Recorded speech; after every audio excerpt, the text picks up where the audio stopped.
From eating raw cherries to contaminated water at the White House to getting assassinated in broad daylight. This is how every US president died and their final words. And spoiler, while some left an epic message, others talked about soup.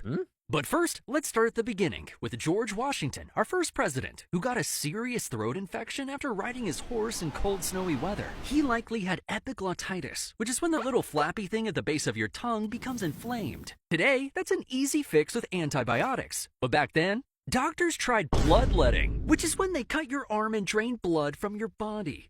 They thought it would somehow help, but it ended up making things way worse. And it's believed Washington lost 80 ounces of blood. That's like 6 Red Bulls. He told his doctor, "I die hard, but I'm not afraid to go." And as he struggled to breathe, his final words were, "'Tis well." But if you thought that was dramatic, this is the most insane coincidence in US history, where John Adams and Thomas Jefferson, the second and third presidents, died on the exact same day. They started out as friends and revolutionary bros. Jefferson wrote the Declaration of Independence, and Adams helped defend it. Squad goals. But in the election of 1800, the two became political rivals. Then, after a decade of not speaking, Adams and Jefferson reconnected as pen pals and became besties again. However, on July 4th, 1826, exactly 50 years after signing the Declaration of Independence, the spookiest thing happened. Jefferson grew ill from diarrhea, pneumonia, and a kidney infection. And on the night before his death, he asked, "Is it the 4th?" When they told him not yet, he held on for one more day. And his final words were, "No, doctor, nothing more." Meanwhile, hundreds of miles away in Massachusetts, John Adams was a sickly 90-year-old man dealing with heart failure. Completely unaware that his bestie Jefferson died hours earlier, Adams said his famous last words, "Thomas Jefferson survives." It's kind of crazy that these two, who spent their whole lives being frenemies, ended up checking out on America's birthday. Kind of like our fourth president, James Madison, who almost completed the 4th of July trifecta. Because after dealing with congestive heart failure, the father of the US Constitution was on his deathbed, and doctors were trying desperately to keep him alive until July 4th. But when offered more stimulants by his niece, Madison said, "Nothing more than a change of mind, my dear. I always talk better lying down." Which basically meant he was ready to go, and died on June 28th, 1836. I mean, come on, he was so close to making it to the 4th. But you know who did make it? The 5th president, James Monroe, who became the 3rd one to die on Independence Day. He had heart troubles which worsened after contracting tuberculosis. But his final words were about how he missed his old friend James Madison. "I regret that I should leave this world without again beholding him." And while most presidents die on their deathbeds, some die on the floor of Congress. Like the 6th president, John Quincy Adams, who after serving as president didn't retire to play golf, but instead went back to Congress as a representative. And while casting a no vote, he suffered a massive stroke, grabbing his desk and collapsing on the House floor. And after they carried him out, John Quincy Adams said, "This is the last of Earth. I am content." But some presidents have more peaceful endings, like Andrew Jackson, who is one of the most insane presidents in American history. He was a tough dude who fought in duels, survived the first ever presidential assassination attempt, and beat up his would-be killer with a cane. But despite all this, he didn't go down the way you might think. He got tuberculosis, had heart problems, and suffered from dropsy, which is when your body fills with too much water. Hydrate or dihydrate, am I right? And on his deathbed, surrounded by family, this tough guy turned into a softie, with his last words being, "Oh, do not cry, be good children, and we shall all meet in heaven." And then there's Martin Van Buren, our 8th president, who struggled with asthma and heart problems. He died quietly at his fancy house called Lindenwald, with his last words being, "There is but one reliance," which was his way of expressing his trust in God. And while Van Buren lived a long 79 years, our next president holds the record for the shortest presidency because of this one dumb mistake. During his inauguration, William Henry Harrison gave an insanely long 2-hour speech in the freezing cold rain without even wearing a coat. And for over a century, we thought he caught pneumonia and died. However, recent studies suggest this probably wasn't the cause, because he didn't get sick until 3 weeks after the inauguration. Experts now believe he either died from typhoid fever or septic shock due to contaminated drinking water at the White House. That's insanely unlucky, because Harrison only lasted 31 days in office, which means his vice president, John Tyler, got a promotion. But this president didn't have the best record with the people. He was the only president whose death wasn't officially mourned by the country. Because during the Civil War, John Tyler sided with the South. He was even elected to the Confederate Congress. But before he should start the job, he started having dizzy spells and died of a stroke, with his last words being, "Perhaps it is best." Agreed, John. Then there was James Polk, who died far too young at 53 years old. And it's because 3 months after leaving office, he was on a tour of the South where he contracted cholera, a nasty disease that gives you explosive diarrhea. But despite the circumstances, he went out as a romantic, with his last words to his wife being, "I love you, Sarah. For all eternity, I love you." I'm not crying, you're crying.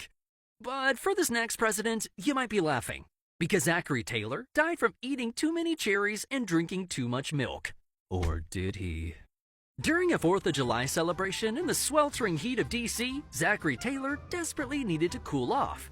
So he ran into the White House, ate a bowl of raw cherries, and drank several glasses of milk. The problem was, food safety was basically non-existent back then, and Taylor came down with gastroenteritis and died 3 days later. However, many believe Zachary Taylor was poisoned, because he was the current president when this went down, and pre-Civil War tensions were rising. But when forensic scientists looked at his body in the 90s, they found nothing fishy.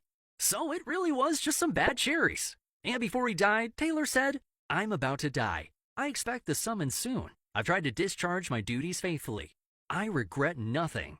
And after death by cherries, VP Millard Fillmore stepped up to the plate. And unlike Taylor, Fillmore lived a long time after his presidency, until he had a stroke. But right before he died, someone gave him soup. And Fillmore said, "The nourishment is palatable," which basically means in fancy talk, it tastes good. 5 stars for the soup. But our next president had one of the saddest deaths ever. Just weeks before taking office, Franklin Pierce's son was killed in a horrific train accident.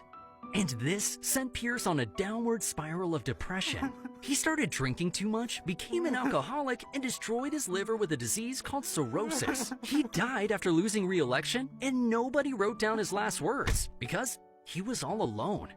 Dang, that's sad. And unfortunately, the downward spiral of America continued with the next president, James Buchanan, who many view as one of the worst presidents because the Civil War was coming and he did nothing to stop it.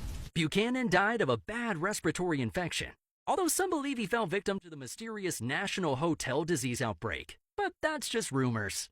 He went out proclaiming, "O Lord God Almighty, as God wilt."